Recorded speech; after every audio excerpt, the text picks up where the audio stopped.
Olá pessoal, tudo bem? Espero que tenham tido uma excelente semana e hoje, dando continuidade à nossa aula de linguística, a proposta da semana passada foi a leitura e análise de um artigo que fala sobre o uso da gramática normativa, em especial a gramática normativa utilizada nas provas do Exame Nacional do Ensino Médio no Enem aqui no Brasil. Essa análise foi feita com os estudos tendo como base os estudos da teoria de Vygotsky, e a prova foi analisada a parte que cabe à língua portuguesa, a prova do Enem, realizada no ano de 2013 e no ano de 2015.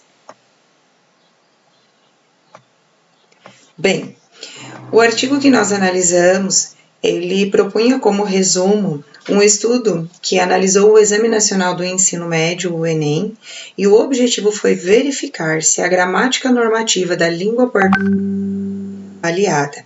A perspectiva de análise foi a teoria de Vygotsky.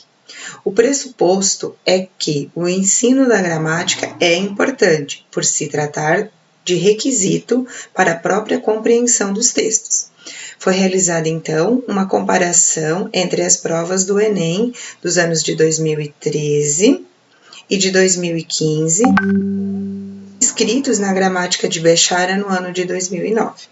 Concluiu-se, inicialmente, que, em 2013, dentro das 40 questões da prova de linguagens, 3 delas avaliaram a questão da gramática normativa, ou seja, 7,5% na prova. Na prova da primeira aplicação de 2015, o resultado foi o mesmo. E na prova da segunda aplicação do mesmo ano de 2015, dentre as 40 questões, avaliaram a gramática normativa, ou seja, apenas 5%. Esse estudo teve como palavras-chave o ensino de gramática, avaliação e currículo. Esse estudo foi realizado por estudantes aqui do estado do Paraná e o artigo foi publicado em uma revista eletrônica em Novo Hamburgo. Vamos para alguns detalhes deste estudo.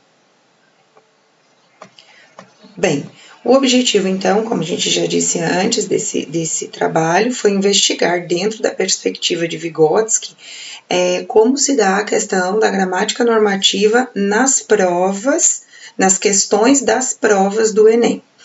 E antes de tudo isso também, foi feita uma análise acerca dos conteúdos que são cobrados no Enem, a elaboração dessas provas, quem faz a correção dessas provas, a partir do que essas questões são elaboradas. Então, para entender um pouquinho melhor, né, ou melhor, para ter um objetivo de buscar recursos metodológicos para a resolução dos problemas propostos. Então, dentro do que foi observado para a elaboração da prova, observou-se que ela segue alguns critérios. Critérios para análise da gramática nas provas do Enem de língua portuguesa em 2013 e 2015. Então, com o objetivo de investigar tudo isso diante da perspectiva de Vygotsky, a gramática normativa na prova de linguagens, códigos e suas tecnologias foram lidas apenas em algumas questões de língua portuguesa. Na prova de 2013, haviam 40 questões. Na de 2015, foram 80 questões. Por quê? Porque a prova foi dividida em 2 etapas, para públicos também diferentes, certo? Então, elas teve 2 momentos, teve a aplicação, mas elas acabavam se diferenciando de uma prova para a outra. Muito bem. Com base, então, no que o Bechara nos disse em 2009, os seguintes itens foram observados. Ele diz que a gente precisa observar 3 situações: formas e funções, estrutura das unidades e análise mórfica e funções oracionais. Cada uma delas é dividida em partes menores. Por exemplo, formas e funções, substantivo, adjetivo, artigo, pronome, entre outros, classe de palavras. No que cabe à estrutura das unidades e análise mórfica, então a estrutura das palavras, desde o processo de formação das palavras até mesmo a questão de alterações semânticas, por exemplo. E na questão das funções oracionais entraram os grupos oracionais, concordância, regência e colocação. Então, de acordo com Bechara, os conteúdos investigados de gramática ficariam dentro destes 3 itens. Vejamos o que foi que aconteceu na prova.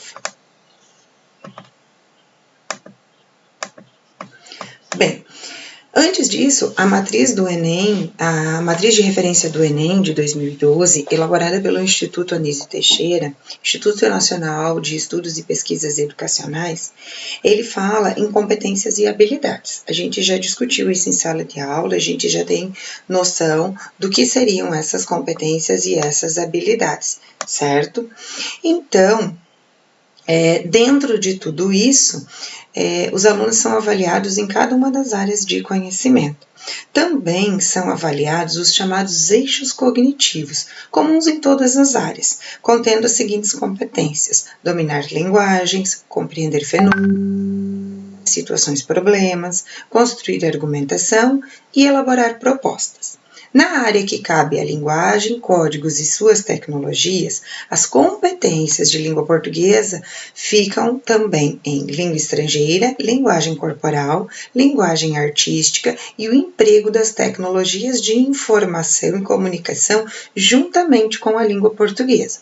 Então, se nós observarmos a questão da área, que entra na área linguagem, código e suas tecnologias, temos uma divisão grande e a inserção de vários outros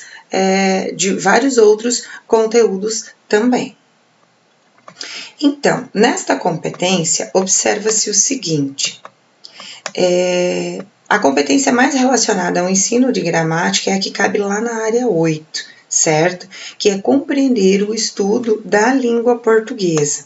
E aí, o que é que nós temos dentro da competência 8?